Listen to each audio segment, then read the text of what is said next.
শুক্রবার উদয়পুর সিপিআই মহকুমা কমিটির উদ্যোগে রমেশ চৌমুহনীতে 3 দফা দাবি নিয়ে গণ অবস্থান সংগঠিত করে। উপস্থিত ছিলেন সিপিআইএম কেন্দ্রীয় কমিটির সদস্য রতন ভৌমিক, সিপিআইএম উদয়পুর বিভাগীয় কমিটির সম্পাদক দিলীপ দত্ত, নিখিল দাস সহ প্রমুখরা।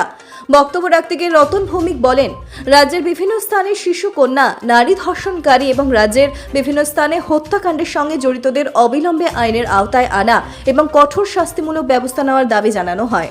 অবিলম্বে রাজ্যমন্ত্রী সভা থেকে মন্ত্রী সুধাংশু দাসকে বরখাস্ত করা ও রেল ওয়াগনের মাধ্যমে কোটি কোটি টাকার নেশা সামগ্রী উদ্ধারের ঘটনায় এখনো পর্যন্ত একজন আসামিকে গ্রেপ্তার না করার জনমানুষের প্রশ্ন উঠতে শুরু করেছে।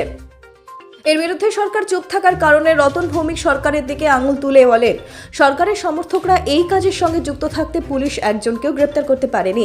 রাজ্যের আইনের শাসন বলতে কিছু নেই। হাসপাতালে চিকিৎসকরা মার খাচ্ছেন, বিদ্যালয়ের শিক্ষক খুন হচ্ছে, ইঞ্জিনিয়ারদের আক্রমণ করছে ঠিকাদাররা, পুলিশ মার খেলেও আসামিদের সাজা হচ্ছে না। তাই রাজ্যের আইনের শাসন প্রতিষ্ঠা করা সহ অপরাধের সঙ্গে যুক্তদের অবিলম্বে পুলিশের জালে তোলার আহ্বান জানিয়েছে। ঐক্যবদ্ধ আন্দোলন গড়ে তোলার জন্য অনুরোধ করা হয়। উদয়পুর প্রতিনিধির রিপোর্ট, অধিকার বার্তা। আপনারা দেখছেন অধিকার বার্তা। গণধর্ণার মাধ্যমে সারা রাজ্যে 7 দিন ধরে 3 দফা দাবি নিয়ে গণ অবস্থান করার সিদ্ধান্ত হয়েছে। তাতে বেশিরভাগ মহকুমায় 31 দিনের মধ্যে শেষ হবে। একমাত্র ধলাই জেলার 2-1টা মহকুমাতে গত কদিন আগে কমলপুরের শান্তির বাজারে যে অপ্রিয় ঘটনা সংঘটিত হয়েছে, একটা অনুপ্রেত বন ডাকার মাধ্যমে তার পরিপ্রেক্ষিতে 2-1টা মহকুমায় পরবর্তী সময় দাবিগুলি ইতিমধ্যে আপনারা শুনেছেন যে গত 16 অক্টোবর আমাদের রাজ্যের দ্বিতীয় বৃহত্তম উৎসব কালী মাতার উৎসব,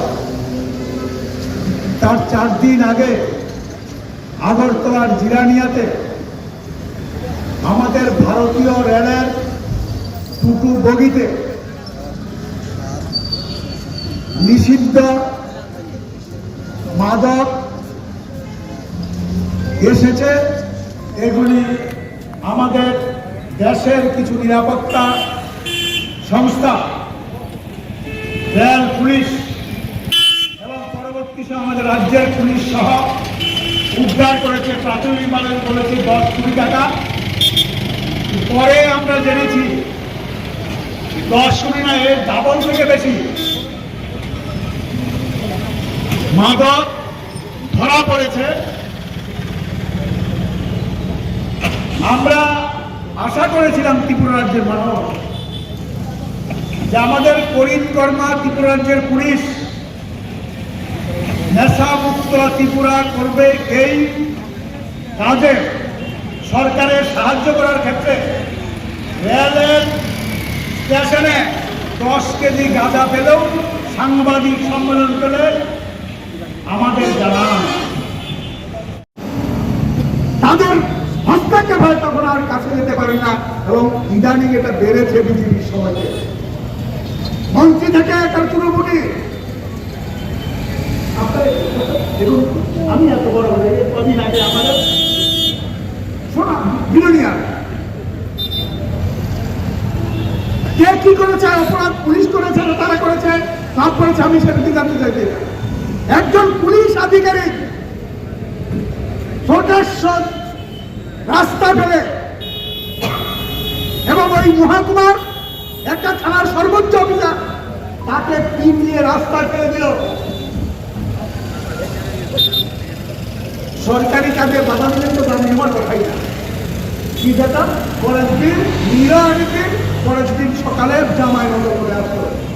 কি ভূমিকা করছে তার জন্যই বলছি, এই যে নেশা সামগ্রী এসছে প্রতিদিন আসে, এগুলির পেছনে আমাদের রাজ্যের তাবর নেতা লোকরা আছেন, না হলে এরকম প্রভাবে আসতে পারে না।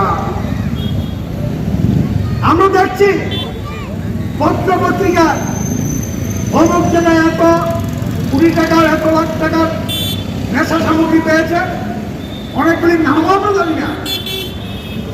কে ধরা পড়েছে? জিনিয়াস জিনিয়াস বলে যিনি দাবি করেন যাদের, সেরকম লোকরা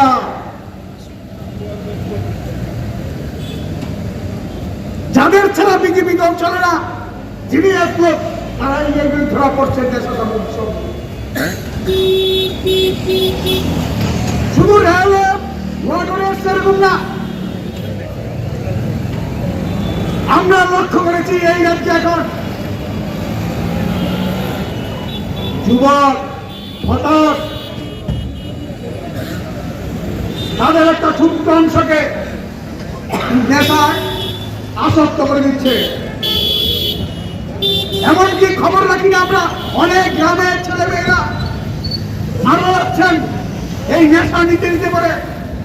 আমরা আমাদের রাজ্যে বামপন্থী সরকারের সময় দিল্লিতে মুখ্যমন্ত্রী দরবার করত, মন্ত্রিসভা দরবার করত, আপনারা আমরা লড়াই করতাম। আমাদের রাস্তার টাকা দিতে হবে, মেডিকেল কলেজের টাকা দিতে হবে, সাধারণ কলেজ তৈরি করতে হবে, আমাদের রেগার টাকা দিতে হবে, আমাদের বৃদ্ধ মানুষকে ভাতা দিলে তার জন্য টাকা দিতে হবে, একটা হাসপাতাল করতে হবে তার টাকা দিতে দরবার করে। এখন আমাদের রাজ্যের মন্ত্রীরা দিল্লিতে দরবার করে নেশা মুক্ত ত্রিপুরা করার জন্য নেশা মুক্তি কেন্দ্র করতে হবে, তার জন্য টাকা দাও, বাজেটে টাকা দাও। কোথায় যাচ্ছি আমরা বলতে পারেন? দুইটা বগি ভর্তি সরকারি দপ্তরের পরিবহন রেল, যে জিনিস পাঠাবে নাম থাকে, রেকর্ড থাকে, তার কাছে পাঠানোর রেকর্ড থাকে, কিন্তু পরিষ্কার করে সরকারি ওরা এখনো কিছু বলছেন না।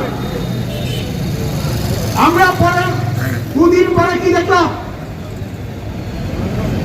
19 তারিখ 18 তারিখ রাত্রে দেখলাম কি, যে ওয়াগন থেকে যে মাল নামানো হয়েছে, এই সব মাল বাজেয়াপ্ত করা হয়নি।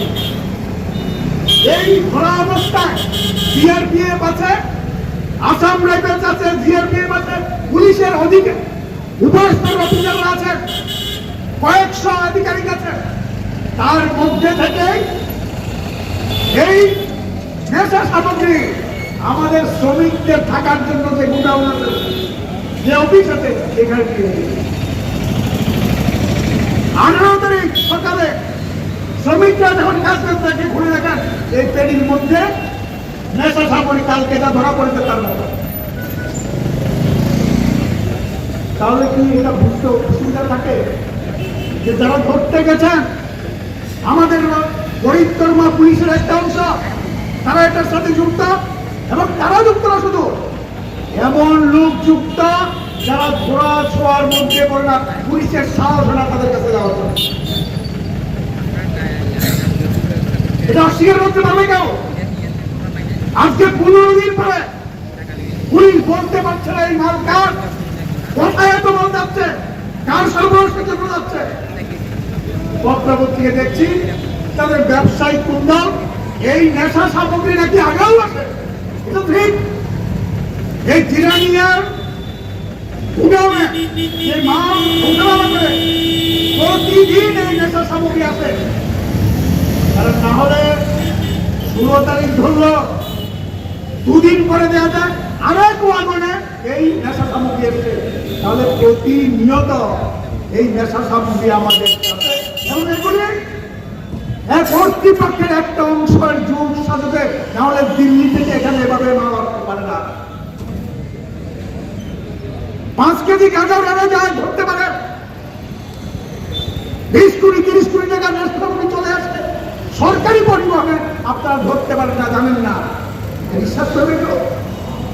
এর পেছনে অনেক বড় মাথা আছে, তার জন্য পুলিশ সাহস পাচ্ছে না। হ্যাঁ, এটা ঠিক, আমাদের রাজ্যের পুলিশ একেবারে কিছু করতে পারেন না এমন না।